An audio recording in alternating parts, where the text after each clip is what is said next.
So this is the final figure in the wave of X-Men Hasbro Marvel Legends, the Bonebreaker Build-A-Figure series. This is Wolverine, and in my opinion, this is my least anticipated figure of the wave.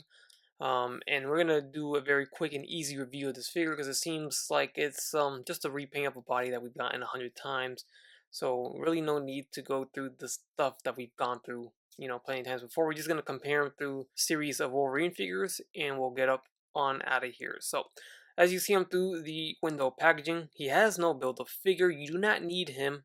Great figure to not include a Build-A-Figure. They don't force you to buy him if you have 20 other Wolverines, so that is a good thing. Now with that being said, price does not change, so keep that in mind. Here's the side art image, which looks fantastic. And here is the back side displaying the rest of the wave, the Build-A-Figure on the left side, and a bigger image of that Wolverine at the top. The read-up reads, "Suddenly resurrected and bearing superheated adamantium claws, once again Wolverine must fight to reclaim his freedom and his mind." Again, since this is wrapping up the wave, if you guys are interested in this set, be sure to check out the link down below in the description where you guys can order yourself a set from Big Bad Toy Store. Alright, so if you own the Jim Lee Wolverine, this is pretty much it, just repainted differently. We have the same claws, but they are translucent now, red and white translucent.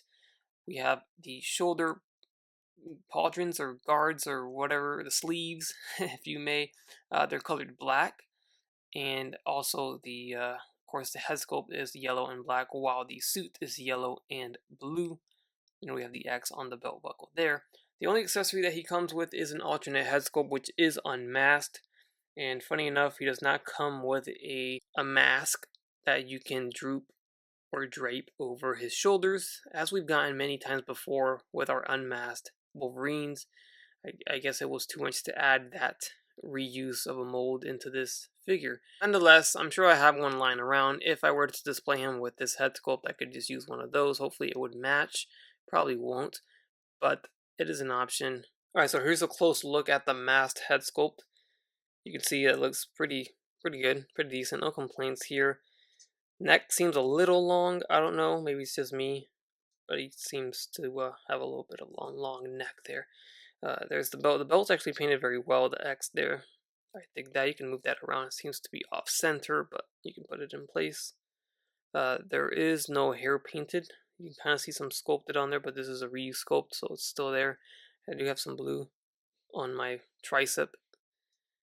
And then going back down, there's those claws. Those are the removable claws, but then it's going to leave you with some big old peg holes, so you might not want to remove them. There is no alternate hand you can swap them with, so you're stuck with these. Going down to the legs and the boots. Here's the back side. So we've seen this before. I'm just really showing off the paint deco here. Alright, so here's that unmasked head on the figure. Take a look at that. It looks decent.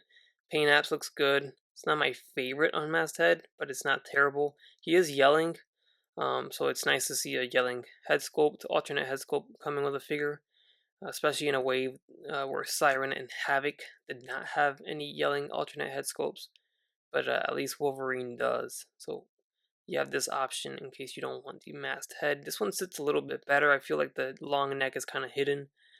Maybe the beard hides it or the sideburns hides it, but I don't see the long neck syndrome with this head sculpt. Alright, and skipping right past the articulation segment because I don't believe it's needed here, we're going to go ahead and compare them next to a bunch of other Wolverines. So here we have the Juggernaut series Wolverine on the left side, and then we have the Jim Lee Apocalypse series Wolverine on the right side. There you can see the head sculpt between the Juggernaut and the new one is the same, just repainted, but the Jim Lee version does have a newer or a different head sculpt with the teeth exposed. I really like that one. So you see there, the colors are very different, but the mold is 100% the same. Just the paint deco is different. Up next, we have the Retro Vintage Wave Wolverine on the left side, and then we have the Puck series Wolverine on the right side. That's a bit of an older release. I really like it though, even though it's not the best, considering now we have this more superior sculpt. But for its time, it was not a bad figure. Anyways, you can see here the height difference between the Pug series and the new one in the middle, and then the left side is 110% the same except for those shoulder pads. The same figure as you're seeing here today on the Bonebreaker version. Alright, and here's a look at those same Wolverines, but this time around we have them with the unmasked head, and I went ahead and swapped the heads on the Bonebreaker wave version in the middle and have him with the unmasked head here. So we have the retro vintage release with the unmasked head. He's got the draping cowl or mask, so that's what I was referring to earlier. And then we have the Jim Lee Tiger Stripe Wolverine here.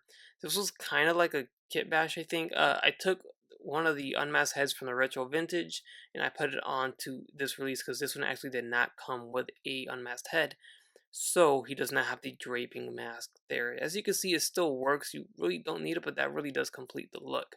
What this one does have is the retracted claws, and he's got the alternate hand sculpts with the retracted claws, and you don't have the big old peg holes there. So I mean, I feel like they could have given us something like that with this release. It's just a pair of hands. I don't know, but there you go. There's a look at them all unmasked. I like this head sculpt quite a bit. That one's not terrible. It's a different look. And here are a few more unmasked Logans, or Wolverines, and these are the ones with the biker jackets, the leather jacket. Different sculpt for sure, but they're still Wolverine. This is the one that came with that 12-inch Sentinel, 14-inch Sentinel. I don't know how big that thing was, but it's not the HasLab Sentinel. And then this was the one that released in a previous X-Men Build-A-Figure wave. Alright, up next we have a little bit of X-Force action going on here. These are the older bucks from like the Pug series Wolverine. The one on the left is actually the SDCC exclusive from the 3-pack, and then the one on the right was the regular release of this exclusive, slightly different paint deco, but it's essentially the same figure. Alright, up next we have the old school Wolverine look here that came in that 2-pack with the Incredible Hulk for the 80th anniversary set of figures, and then on the right side we have the Jubilee Build-A-Figure Toys R Us exclusive wave Wolverine figure on the right side. And here's a few more. We have Weapon X on the left side, and then we have another Logan. This is the one with the 2-pack with Hawkeye, and I really like that one. Alright, now going back to some Wolverines utilizing the same body mold, we are back with X-Force, but this time around it's got the same body mold as our recently released. And then we have our House of X version on the right side. Alright, and I was not going to end the video without our Age of Apocalypse version. And I'm going to end it here because if not, we'll be here all night. We have a lot of Wolverines. I didn't include a few, but I think we get the point here. I think we get the idea and all the differences between all the Wolverines. I think it's really cool though. All in all, I'm not here trying to show how much or how many Wolverines we've gotten. I think it's cool that we got in so many different eras, so many different variations. To me, it's similar to Iron Man armors. I have a lot of Iron Mans, and I want more Iron Mans to be released. Just like somebody out there probably wants more Wolverines to be released. So it's really cool that we have so many versions, so many different runs, so many different eras of Wolverine in Marvel Legends form. Alright, and before we go, we'll run through the rest of the wave real quick. First we have Sabretooth and Maggot, and then there he is next to Vulcan and Siren. And then lastly we have Darwin and Havoc. Now with all that said, I do feel like this is definitely an easy pass. I don't think this is really needed unless you're one of those, ultimate Wolverine collectors or completionists. You need every single suit in variation, then yeah, this is definitely for you, or if you just like Wolverine in general. But for the casual Wolverine fan, or if you just want a regular Wolverine, I'm sure you have one already, and I don't think this is a must-have, in my opinion. I think it's an easy pass. Alright, you guys, and that's going to wrap things up on this review of the Hasbro Marvel Legends Bonebreaker Build-A-Figure Wave Wolverine. That wraps up the entire wave of figures. Go back and watch the previous reviews of the other members of this wave. And stay tuned for the Bonebreaker Build-A-Figure review coming up next. Really appreciate all the love and support. Leave a like if you can. Comment down below your thoughts. Subscribe if you haven't done so already. Stay tuned. And as always, take care. Take it easy.